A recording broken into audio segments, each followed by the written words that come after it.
Nako po mga kababayan, Senator Marcoleta, sumabog sa galit mga kababayan. Talagang yung mga inaabusong unprogrammed funds ay tanggalin na sa 2026 budget kasi nga pinagmumulan po ng corruption po ito ng mga proponents na hindi masabi ni Win Gatchalian. Diba sinabon ito na Escudero mga kababayan na tinatanong lang kung sino yung mga proponents, hindi niya masabi-sabi.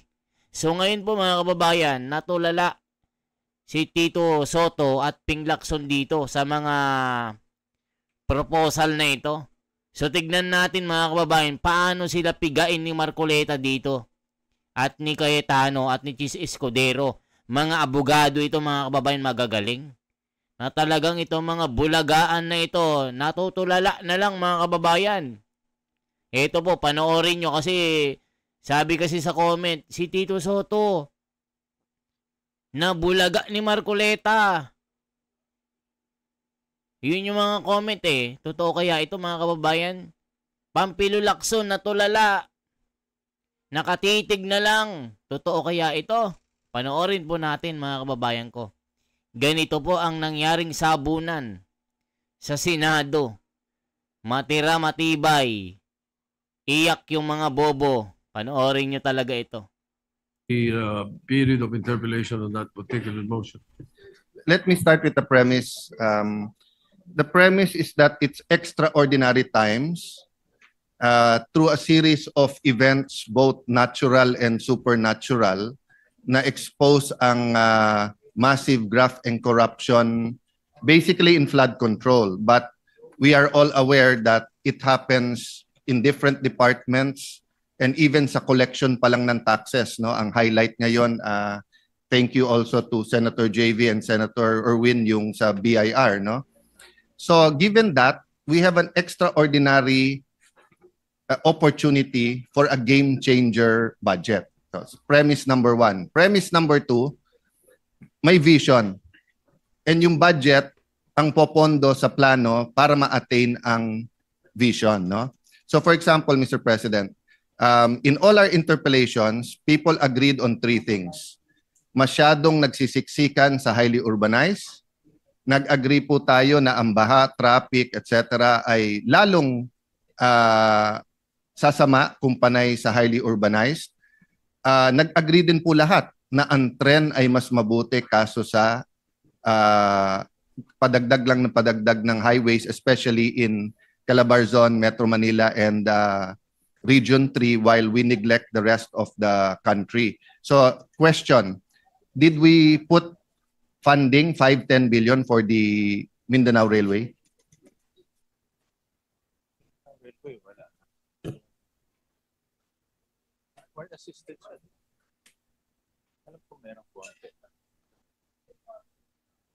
Well, Mr. President,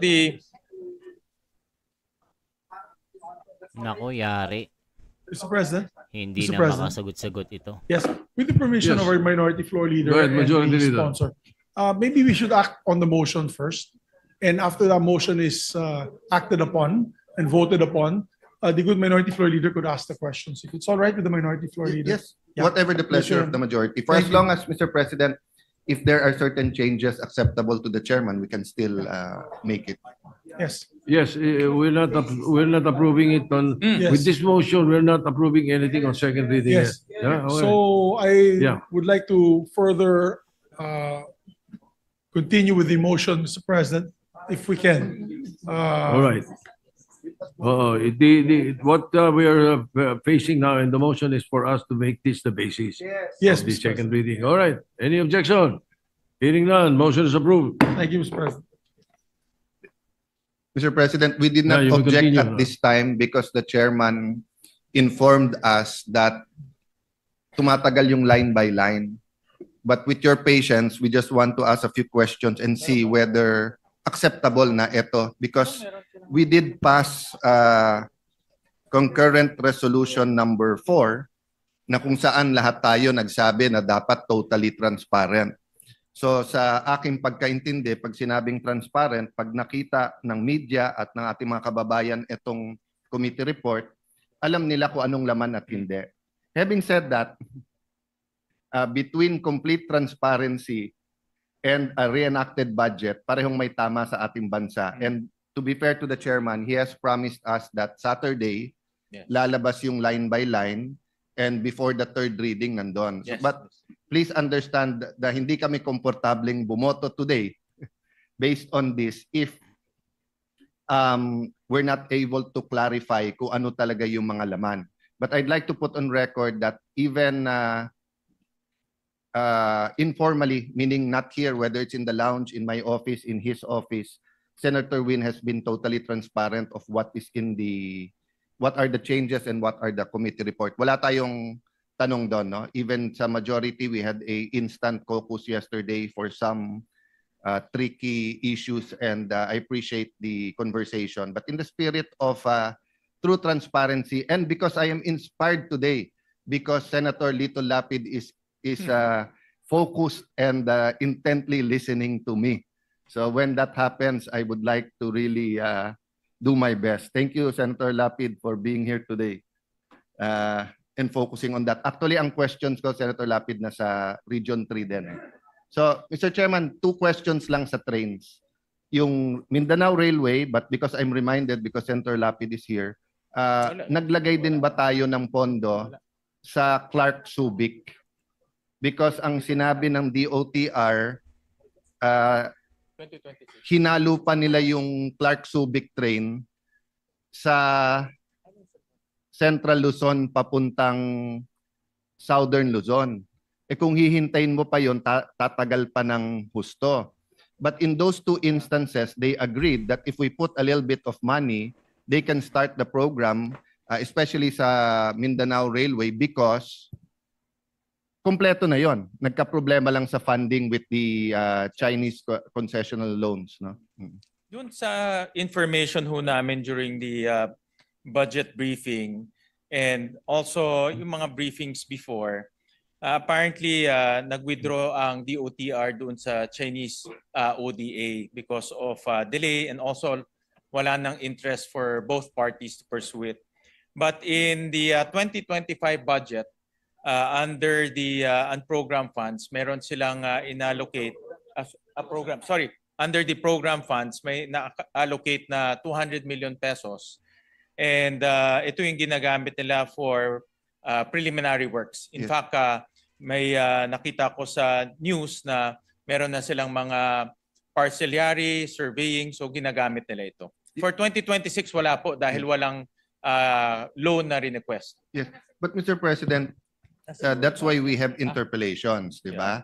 So ang hindi naging proactive ni hindi naging reactive ang DOTR doon. Parang sa kanila hintayin natin yung loans. Ballpark lang, magkano ang total cost ng subway sa Metro Manila? Okay. Sorry, may dagdag lang po ako, Minority Leader. Sa 2026, merong 1 billion for the Mindanao Railway under GOP counterpart. Ang wala lang doon yung loan. So they're expecting hopefully na magkaroon ng loan in the next few. I'll not belabor the point, 2026. Mr. Chairman, Mr. President, but just to give you a apples to apples comparison, magkano po in general yung ballpark figure ng ating Metro Manila subway? It's about 500 billion ba? Alam ko mga ano ho yan, mga, if my memory serves me correctly, mga 400, parang 400 billion dollars. Okay. 400 So- billion dollars. Sorry, $4 billion. $4 billion. Yeah. So mga 200 billion, Billion pesos. Yeah, Okay. more or less. Mga Sa phase 1 ng Mindanao Railway, it's 100B. And they said that if they get 10B, they can hit the ground running. So what is 10B compared to the 6.7 trillion at meron tayong unprogrammed na 170. So if you want, lagyan natin ng 5B sa program, 5B sa unprogram, although we're against the unprogram. But my point is, Mr. President, hanggang kailan maghihintay yung mga taga Mindanao na alam naman natin pag sinabi mong next year, loan pa lang yon, that's another 2-3 years, then another 2-3 years bago ma-implement. But they said because nga nag-pull out lang yung The financing, Chinese funder. everything is ready. And even if they get funding from whether the Japanese or the Koreans, the Australians, wherever, no? May 25% counterpart pa rin naman, which is 25 billion. So they did not put any, there's no hesitation in their part. Tinanong ko diretso, kung bibigyan namin kayo ng 10 to 25, kaya nyo na ba simulan? Yes. So in fact, I would even say, why doesn't the Maharlika Fund invest there? O why don't we package it sa ibang mga oligarchs natin na kung kukuha kayo ng mga highway na gagawin yung tollway, pero eto naman, ano yun rin. But ang point ko, Mr. President, this is such a great opportunity. Nalagyan natin ng 5-10 billion. Let's not let this opportunity go away. Yesterday, we were speaking about 50 billion. We were talking about certain pricing. 1 billion. So meron tayong leeway doon eh, di ba? So may I appeal to the chair that whether it's 5 sa program, 5 sa program, let's show Mindanao na despite the politics that is going on, hindi sila casualty sa politics. Ako ay support po yung Mindanao Railway dahil alam po natin na ang Mindanao is our food basket. Diyan po talaga nanggagaling marami sa ating mga produce at ang weather ho nila relatively smooth throughout the year. Pero ang transportation logistics, mahal din eh kung hindi ho gagawin yung ating railway system. So magandang idea ho yan. I'm not that sure, Mr. President, about yung pagtaas ng population sa home city mo. No? But kaming magkatabi, Muntinlupa at saka Taguig,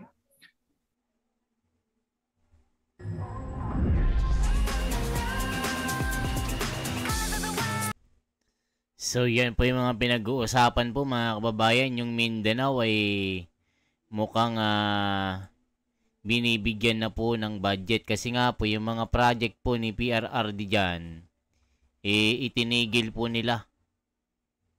Mga kababayan, itinigil po ng BBM administration. Na instead na ituloy, ay wala po silang binigay na budget. Siniro budget po nila yung Mindanao. Yan po yung nangyari. Kaya wala pong mga project ang naituloy na BBM doon. Ang tanging ano lang ngayon, yung subway, alam ko tuloy-tuloy yan mga kababayan eh. So napakatindi nito kung talagang tatanggalin yung mga unprogram kasi nga dyan po nangyayari yung kinakaliwete nila. Ninanakaw po nila. Totoo yan. 'Di ba? Diyan po nila kinukuha yung mga political na ginagasto nila. So, tuloy-tuloy pa tayong mga kababayan. Tapusin nyo po ito kasi mamaya masasabon si Tito Soto dito. Sasabonin ni Marcoleta. Talagang hindi makakasagot-sagot ito. At saka si Pampilo Lacson, masasabon daw dito. Yan kasi yung sabi ng komento eh. Marcoleta, masasabon. Sasabunin itong dalawang ito. Ako po. 'Di ba? 'Di ba yan lagi kabanggaan niya sa Senado? Tito Soto at Lacson. Yan yung mga inggit na inggit kay Marcoleta. So ngayon, sabi kasi panoorin nyo ha. Kasi itong video na ito sabay-sabay natin panoorin at mag-comment po kayo kung anong mga reaction nyo po. Tuloy pa. Two of the highest in Metro Manila and I think in the country. And basically, lumilipat is from Central Luzon, from Bicol, from Visayas, Mindanao. Kasi nga, pag nakitang may trabaho, may libre ang edukasyon, hinahatid sa bahay yung mga gamot, di ba, lumilipat dito. Yeah.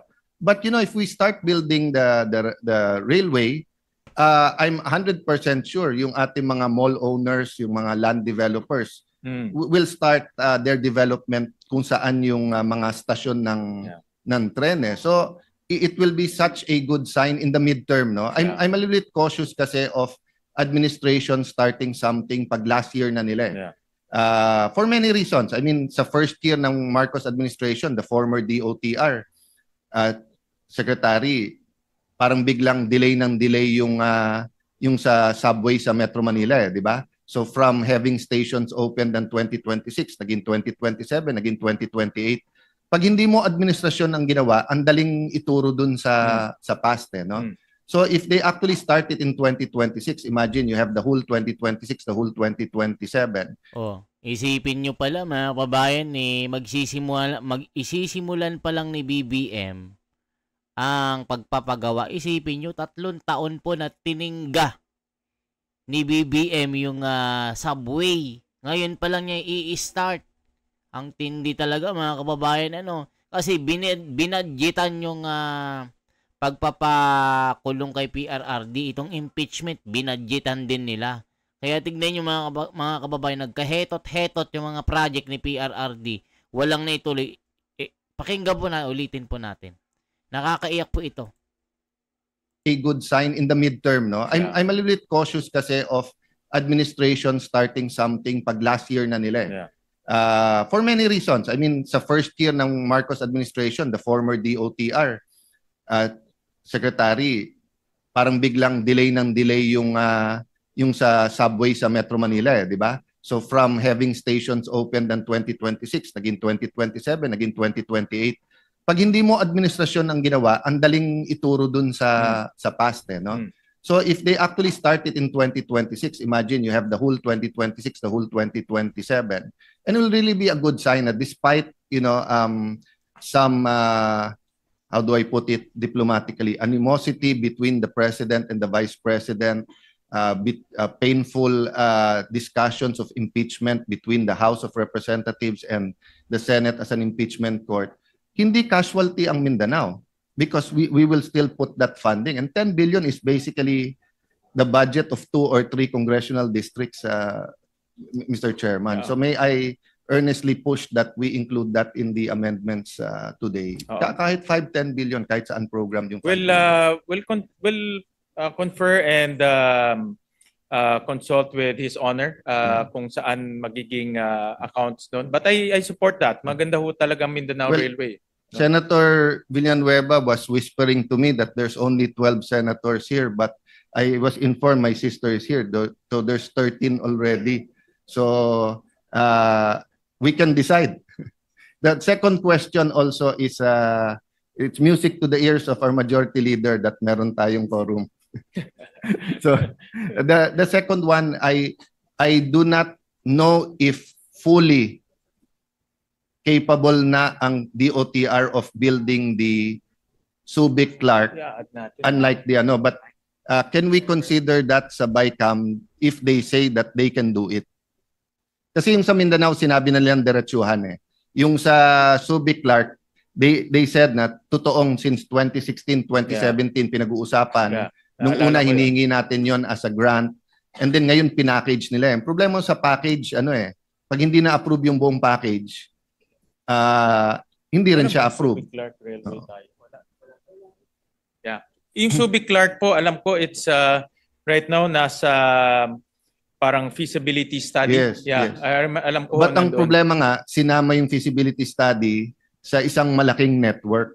Sinama pati dun NSCR, sa North-South Commuter Rail. Yeah, but anyway, let me just put that on record and be a kind colleague to Senator Lapid, who's from Pampanga, Pampanga Tarlac, and see sa BICAM if we have some room to look at that project. In principle, Minority Leader, I support transportation, logistics.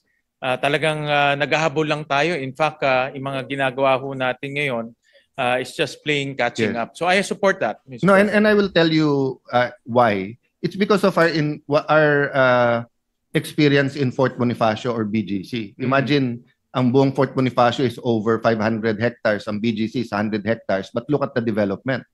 Samantalang ang Clark is between 27,000 to 30-something thousand hectares, depende kung isasama mo yung mountainous areas, puwera pa Subic. So if you can really fix you have a beautiful international airport in Clark, you have a deep port in Subic. Subic is very not only symbolic but important in our fight sa West Philippine Sea, di ba? It's in the future, pwede talagang ayusin ng ating Navy yon. So if you really have a train tama ho kayo. for goods and people between Clark and Subic, even yung synergy na inimagine ng mga Amerikano when they built it in the late 1800s, early 1900s, can be fully utilized if we have that, no? Tama. But yun nga, natatakpan ng mga, how do I say it, no? Yung mga mas urgent. So I think these two railways, Yeah. Mindanao and Subic Clark, are both as important as others like the subway. But sometimes kasi pag napapanood mo sa news araw-araw na traffic, nagiging mas urgent yung iba.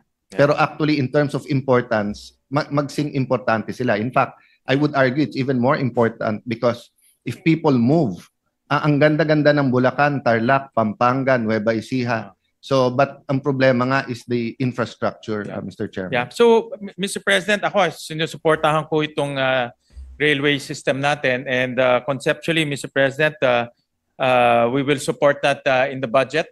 Ang i-consult ko na lang ang ating minority leader in DOTR on how much to put para malaman natin na magagastos ho nila.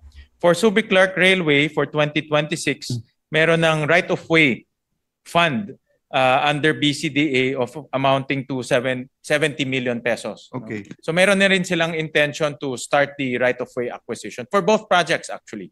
Yes. For both projects. So, the next question is unprogrammed funds. No, you were telling me yesterday, Mr. Chairman, and let me give you that opportunity, that although the majority wishes to keep it, or the palace wishes to keep it, because in my research, before 2022, walang unprogrammed, walang ganun release, no? And you confirmed to me that in the past 3 years, may unprogrammed pero lump sum. Yung sagip portion. Yes. Meron doon unprogrammed sagip. At itong sagip portion is lump sum. No? And not to use this as an opportunity to defend my colleague, Senator Joel, but you know, it's a little bit crazy that you have that fund, that it's actually the executive that can release, but a district engineer is claiming that he can have it released for a senator without the senator knowing it. So I leave that to those investigating, but I'm just stating for the record na nakakabuang isipin na pwedeng ganon. So my first option is to ask na tanggalin to. But if we keep it, the chairman was telling me he has some reforms and some special provisions to make sure that it will not be abused, and it will not, because I don't want, let me make it clear, I don't want it to be a black hole. No. Tama ho kayo dyan. Can you imagine if it's a black hole, then pag may na-release, anyone can say, si Governor ganito yung nagpa-release. Si Senator ganito nagpa-release. Si ganito pag-release. Wala kang kalaban-laban in this environment and in this in the present environment, no? Yes, go ahead, Majority Leader. I will. What if totally tanggalin nyo na lang? Ilagay nyo na lang sa mga mga importanteng serbisyo ng mga Pilipino. Ilagay nyo sa mga i-justify nyo talaga kung saan mapupunta. Hindi yung unprogram. Wala naman kayong makikita na ilalagay doon na eto dito sa mga infrastructure ito. Walang ganoon puro puro blanco Kaya nagagamit yan ng mga politiko na buhaya gaya nung nangyari. Itong budget ng ginawa nila, trillion ang ninakaw. Diyos ko Lord. Always yield to you. So just to clarify, I just want to clarify, Mr. President, the query of the good senator, the minority floor leader. Ang usapan nga natin ay dapat wala ng unprogrammed funds. Kung meron pang naiwan unprogrammed funds, Mr. President, may we request the chairperson to tell us what the unprogrammed funds is going to be used for, like specifically. Kasi dyan po nagkaroon ng problema dito sa investigations na ito, yung scandals.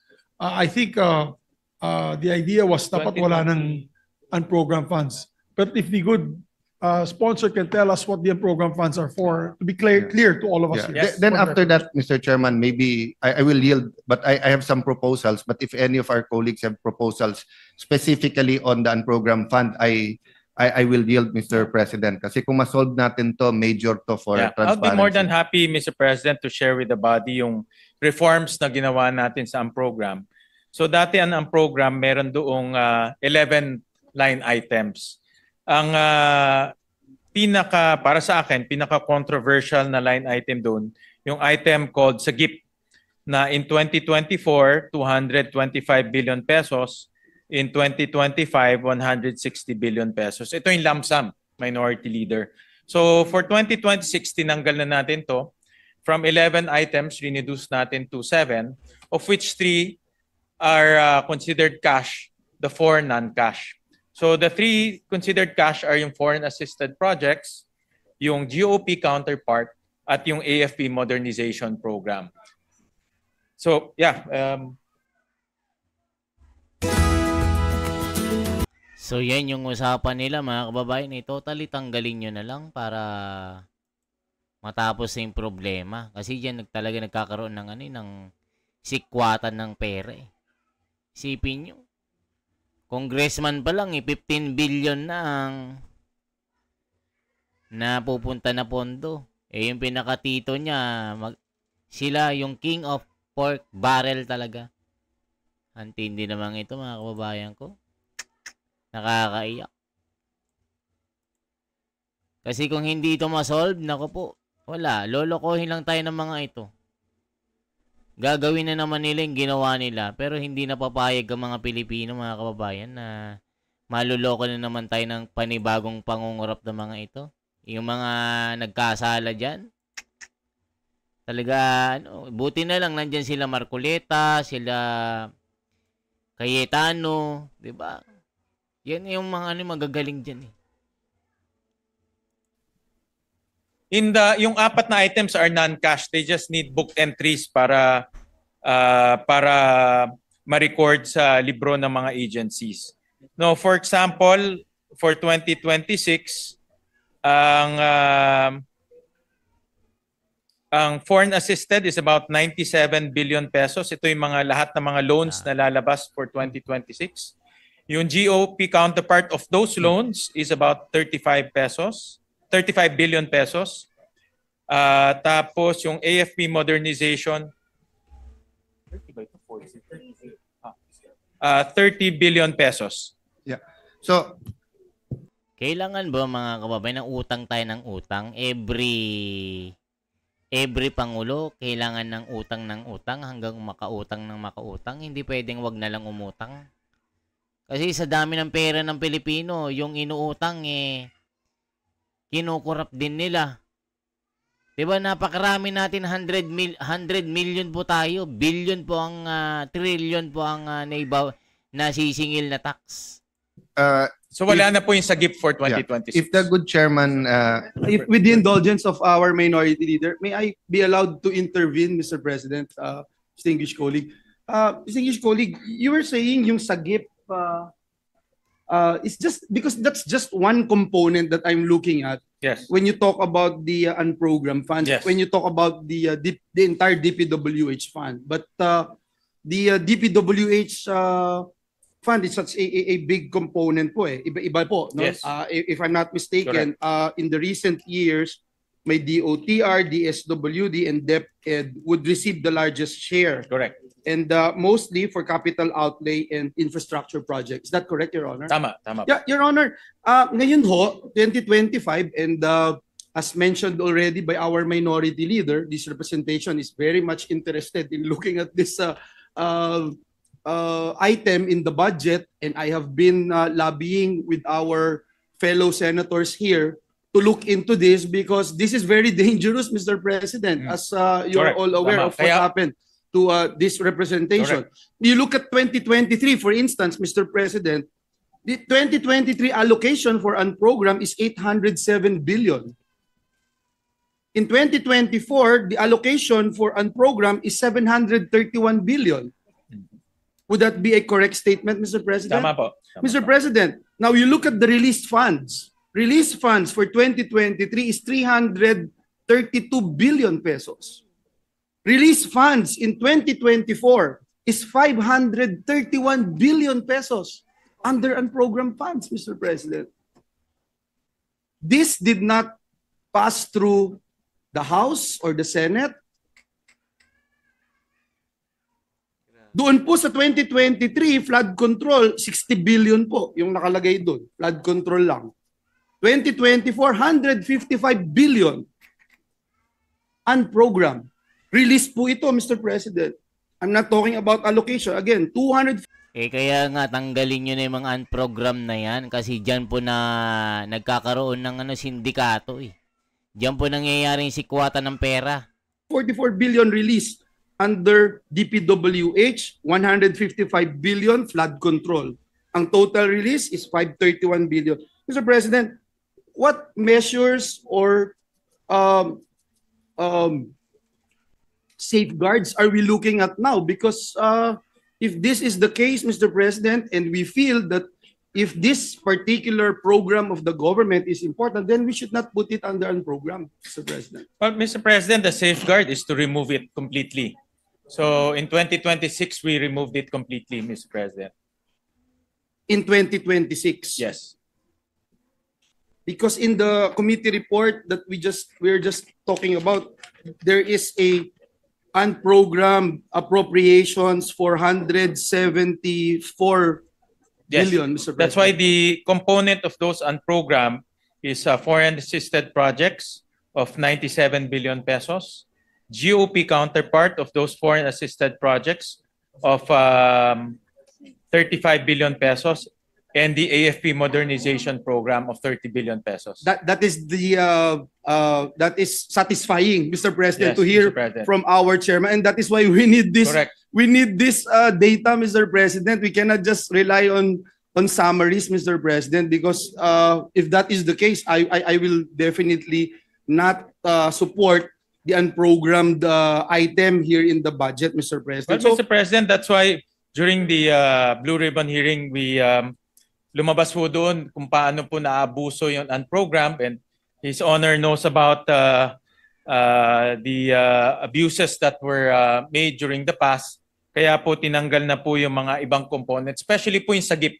No, yun po yung tinanggal dahil yung sagip parang ginawa ng parang catch-all fund for all of the different expenses of government. Nandun na yung infrastructure, nandun na rin po yung kagaya ng sinabi niyo, yung DSWD, meron pa nga doon ICT, so naging catch-all na siya. But definitely nagastos po yan. Malaki doon na portion nagastos for infrastructure, especially flood control, Mr. President. Thank you very much, Mr. President. And that's really why I am allergic, Mr. President, to unprogrammed funds. Because any Tom, Dick, or Harry can actually pinpoint anyone, a senator, for instance, that you would know after 2 years that you are part of the unprogrammed funds. Mr. President, just to put on record, Mr. President, ang unprogrammed funds, doon po sa mga pinapasa nating GAA, meron po siyang provision. Hindi ho ba na hindi ito kayang i-access ng isang tao lamang, gagawa ng proyekto, at kagaya po nung sinabi doon sa Blue Ribbon Committee, na pa-release po niya, Mr. President. Is that Tama. correct, Mr. President? Tama po, doon sa mga previous. We also...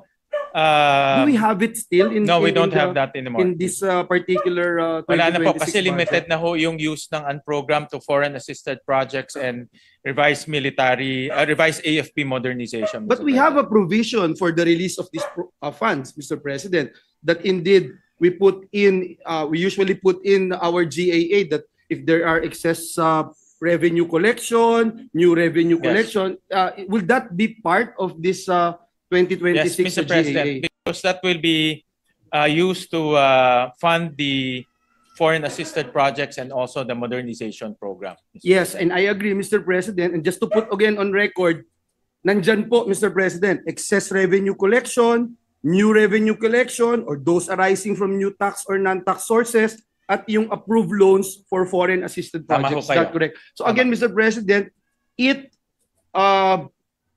strengthen the